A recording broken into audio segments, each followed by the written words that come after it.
अस्सलाम वालेकुम स्टूडेंट्स, आज की वीडियो में हम पढ़ेंगे क्लास 10 के चैप्टर 10 की एक्सरसाइज 10.1। एक्सरसाइज 10.1 का पहला क्वेश्चन है हमारे पास, prove that the tangents drawn at the ends of a diameter in a given circle must be parallel. Given देखते हैं हम। हमारे पास क्वेश्चन में ये दिया गया है कि हमने ये प्रूव करना है कि किसी सर्कल के डायामीटर के एंड पे जो टेंजेंट्स ड्रॉ किए जाएं, टेंजेंट्स वो होते हैं जो सर्कल को एक पॉइंट पर मीट करते हैं। तो अगर हमारे पास ये एक सर्कल है और इसका ये डायामीटर है पी क्यू, इस पे दो टेंजेंट्स ड्रॉ किए जाएं, तो ये दोनों टेंजेंट्स आपस में पैरेलल होने चाहिए। ये हमने प्रूव करना है।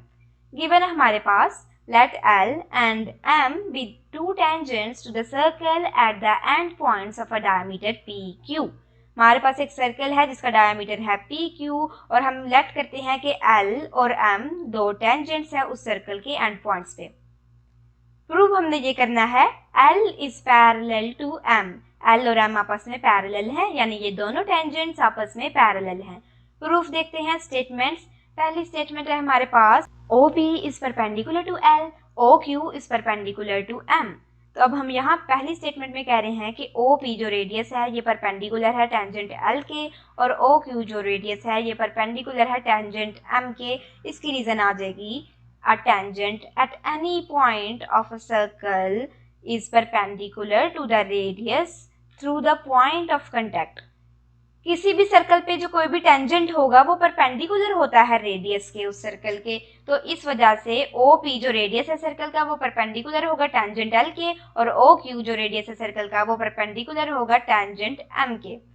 फिर हम कहते हैं angle X is equal to 90 degree और angle Y is equal to 90 degree. कि X पे जो एंगल है ये भी 90 डिग्री की होगी और जो Y पे जो एंगल है ये भी 90 डिग्री की होगी। इसकी रीजन आ सकती है वो इसलिए क्योंकि हमने यहाँ पे कह दिया कि ये परपेंडिकुलर हैं।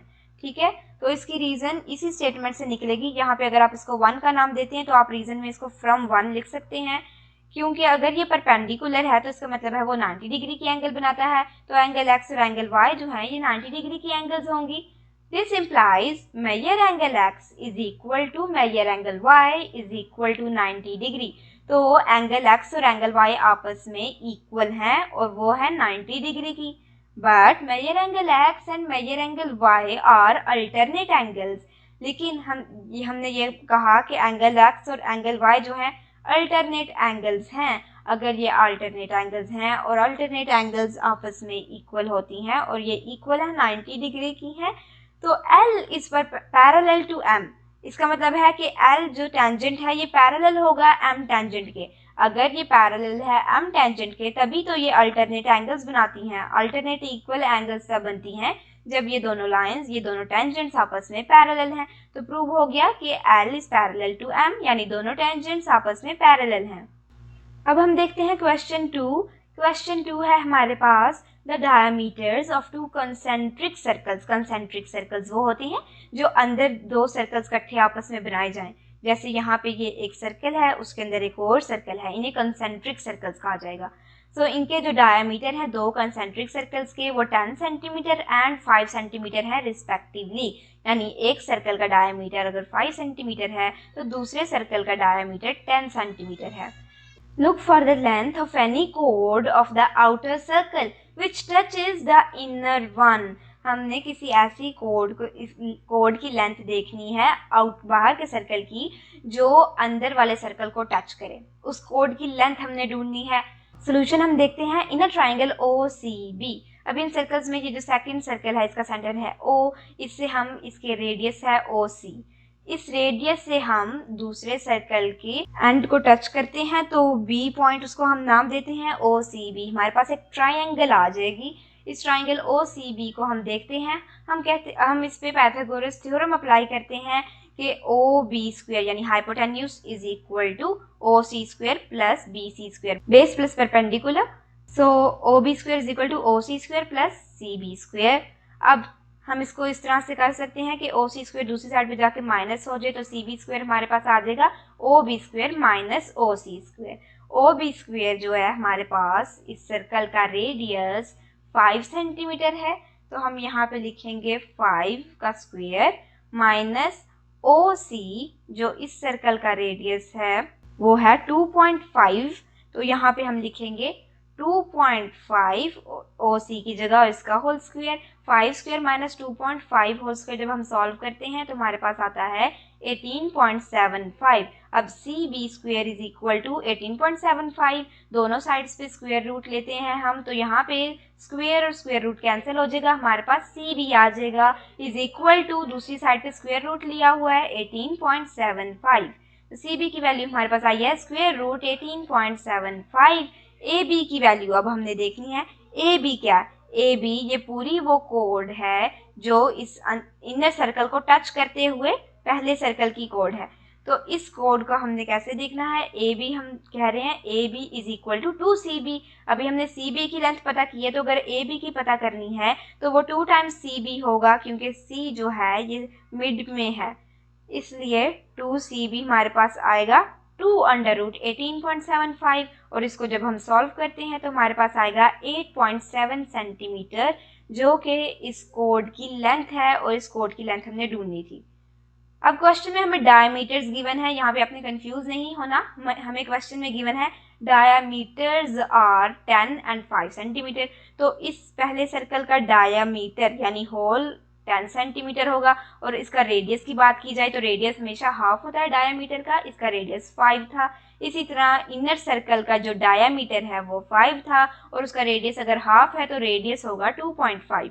एक्सरसाइज 10.1 का क्वेश्चन 3 देखते हैं। क्वेश्चन 3 है हमारे पास, AB and CD are the common tangents drawn to the pair of circles. हमारे पास पेयर ऑफ सर्कल्स हैं, यानी 2 सर्कल्स हैं, और AB और CD 2 टेंजेंट्स हैं जो इन दोनों को ड्रॉ किए गए हैं। If A and C are the points of tangency of circle, अगर A और C पॉइंट ऑफ टेंजेंसी है पहले सर्कल की, ये हमारे पास पहला सर्कल है, हम कह रहे हैं अगर A और C दोनों टेंजेंट है इस सर्कल को, यानी एक ही पॉइंट पर मीट करते हैं, where B and D are point of tangency of the second circle, और B और D जो है सेकंड सर्कल के टेंजेंट पॉइंट्स हैं, then prove that AC is parallel to BD। अगर इस तरह से है तो हमने ये प्रूव करना है कि AC पैरेलल है BD के, यानी इन दोनों के डायमीटर्स आपस में पैरेलल हैं, ये हम प्रूव कर रहे हैं इसमें। गिवन हमारे पास 2 circle C1 and C2, points of tangents of C1 is A and C and points of tangency of C2 is B and D, यहाँ पे D आना था। अब हमने एक सर्कल को नाम दे दिया C1, दूसरे सर्कल को नाम दे दिया C2। हम कहते हैं हमारे पास गिवन है कि C1 जो सर्कल है उसके पॉइंट ऑफ टेंजेंसी हैं A और C, और C2 जो सर्कल है इसके पॉइंट्स ऑफ टेंजेंसी हैं B और D। प्रूफ हमने ये करना है कि AC is parallel to BD, यानी ये BC नहीं, यहाँ पे BD आना है, यानी ये दोनों सर्कल्स आपस में, इन सर्कल्स के डायमीटर्स आपस में पैरेलल हैं। स्टेटमेंट्स हम देखते हैं, यहाँ पे रीजन में काफ़ी मिस्टेक हैं, जैसे मैं साथ साथ बताती हूँ, आई होप आप चेंज करते जाएंगे। तो स्टेटमेंट्स में पहली स्टेटमेंट हमारे पास इन सर्कल C1, इसकी कोई रीज़न नहीं आएगी। सर्कल C1 की हम बात कर रहे हैं, हम इसमें कहते हैं एंड नहीं आना यहाँ पे, L is parallel to M, कि टेंजेंट L जो है C1 सर्कल का ये पैरेलल है इसके दूसरे टेंजेंट M के। इसकी रीज़न हम यहाँ पे लिखेंगे, tangents drawn at the ends of a diameter, 2 tangent किसी सर्कल के डायमीटर के एंड पे ड्रॉ किए जाएं, are parallel to each other.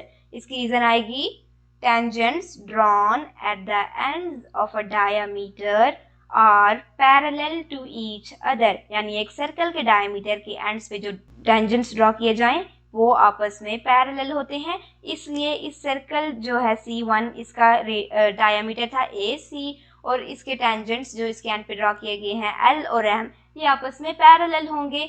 ये हमने अभी क्वेश्चन 1 में पढ़ा है इस एक्सरसाइज के। अब हम अगले स्टेटमेंट में कह रहे हैं, measure angle CAB is equal to 90 degree, के एंगल CAB यानी CAB यहाँ पे A पे जो एंगल है ये 90 डिग्री के इक्वल है, इसको हमने 1 का नाम दिया, और इसकी रीज़न हम लिख सकते हैं कि tangent is perpendicular to the diameter AC, tangent is perpendicular to the diameter AC। अगर टेंजेंट परपेंडिकुलर है डायमीटर AC के अगर परपेंडिकुलर है टेंजेंट, तो फिर वो 90 डिग्री की एंगल बनाएगा, इसलिए A पे जो है 90 डिग्री की एंगल होगी। So measure angle CAB is equal to 90 degree, इसको हमने 1 का नाम दिया, और इसकी रीज़न आ गई tangent is perpendicular to the diameter AC। अब हम कहते हैं एंड इन सर्कल C2, अब हम सर्कल C2 को देखते हैं। इसमें हम कहते हैं इसमें भी L is parallel to M, यानी दोनों टेंजेंट्स आपस में पैरेलल हैं। इसकी रीजन यहाँ पे आप प्रूव भी लिख सकते हैं, प्रूव्ड इन 1। यहाँ इसकी रीजन आप वही लिखेंगे जो आपने यहाँ पे लिखी थी, वो है tangents drawn at the ends of a diameter must be parallel. तो यहाँ पे इसकी डायमीटर की एंड्स पे जो टेंजेंट्स ड्रॉ किए जाएंगे वो आपस में पैरेलल होने चाहिए, इसलिए L और M आपस में पैरेलल हैं। And measure angle A B C is equal to 90 degree. अब हम कह रहे हैं इसमें एंगल ए बी सी, यहाँ पे ए बी सी नहीं ए बी डी आना था, and angle A B D is equal to 90 degree, यानी एंगल बी की बात हो रही है। तो angle A B D is equal to 90 degree, इसको हमने 2 का नाम दिया और उसकी रीजन आ गई tangent is perpendicular to the diameter B D. इसकी रीजन आएगी tangent is perpendicular to the diameter B D diameter के परपेंडिकुलर है टेंजेंट, इसीलिए वो 90 डिग्री की एंगल ही बनाएगा। अब हम कहते हैं this implies angle C A B is congruent to angle A B D, कि एंगल सी ए बी और एंगल ए बी डी दोनों आपस में इक्वल हैं। वो इसलिए क्योंकि एंगल सी ए बी भी 90 डिग्री के इक्वल है और एंगल ए बी डी भी 90 डिग्री के इक्वल है, दोनों आपस में इक्वल होंगी बाय 1 and 2। यहाँ पे आप पुट करेंगे 1 and 2 से हमने ये निकाला कि ये दोनों एंगल्स आपस में कॉन्ग्रुएंट हैं।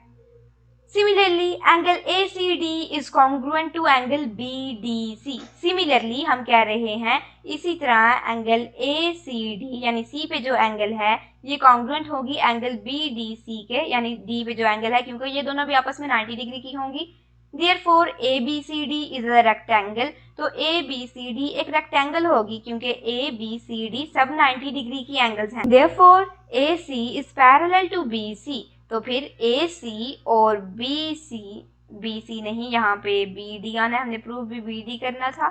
Therefore AC is parallel to BD, तो प्रूव हो गया कि AC पैरेलल है BD के। वो इसलिए क्योंकि रेक्टेंगल की सारी साइड्स आपस में पैरेलल होती हैं, और अगर ABCD एक रेक्टेंगल है तो AC और BD आपस में पैरेलल हुए, इसकी रीजन है parallel sides of a rectangle. उम्मीद करती हूँ आपको एक्सरसाइज 10.1 समझ आ गई होगी। अगर कोई भी कंफ्यूजन है या कोई क्वेश्चन पूछना है तो कमेंट्स में ज़रूर पूछिए।